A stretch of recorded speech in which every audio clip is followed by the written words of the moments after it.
ඉතින් අද අපි ආවා Unilever එකේ ෆැක්ටරි විසිට් එකකට. මේ ෆැක්ටරි එකේ තමයි ඔක්කොම මේ ප්ලාන්ට් එකේ තමයි Unilever භාගයක් සියලුම නිෂ්පාදනය වෙන්නේ. ඉතින් ලක්ස් ඇම්බැසඩර් කෙනෙක් විදියට අපිට හරි ආස හිතුණා කොහොමද ලක්ස් කැටයක් ඒ අමුද්‍රව්‍ය දාන එකේ ඉඳලා ඒ පැකේජින් එක වෙනකන් ඒ මාර ක්වොලිටි එකක් ඇතුව කොහොමද ඒ දේවල් වෙන්නේ කියන ප්‍රොසෙස් එක ඇස් දෙකටම දැක්කා. ඉතින් මම හිතනවා අපි සාමාන්‍ය ප්‍රොඩක්ට් එකක් අපි පාවිච්චි කරනවා ගොඩක් දේවල් දන්නේ නැතුව. නමුත් ඒකේ සයන්ස් එක ඒක පිටිපස්සේ තියෙන හැම දෙයක් මේකේ අමුද්‍රව්‍ය පවා දශමයට දාන්න ඕනේ. මොකද ඒවා හරියට දැම්මේ නැත්නම් අමුද්‍රව්‍ය හරි ප්‍රමාණ වලින් මාත්‍රාවලට අපේ ඒක ස්කින් එකට දිගු කාලිනව බලපානවා. ඉතින් මේ දේවල් අපිට ඇත්තටම අද මේ ෆැක්ටරි විසිට් එකට ඇවිල්ලා මේ ප්ලාන්ට් එකට ගිහිල්ලා ඒව බලපු එකේ ගොඩක් දේවල් අපිට ඉගෙන ගත්තා. හරිම සතුටුයි ඒ වගේ බ්‍රෑන්ඩ් එකක් රිප්‍රසන්ට් කරන්න ලැබීම ගැන. ඉච්ඡර ක්වොලිටි එකේ ඉහළම ගුණාත්මක භාවයෙන් යුත් ඉහළම නිෂ්පාදන ලබා දෙන සමාගමක් එක්ක කටයුතු කරන්න ලැබීමත් ඒ හා සමානව ඉහළම නිෂ්පාදනයක් ගුණාත්මක භාවයෙන් ඉහළ නිෂ්පාදනයක් වන ලක්ස් කියන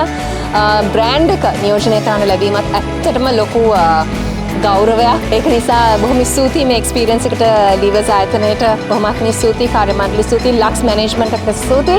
ඉතින් ඉදිරියේදී ලක්ස් එක්ක ඔයාලත් එක්ක එකතු වෙන්න.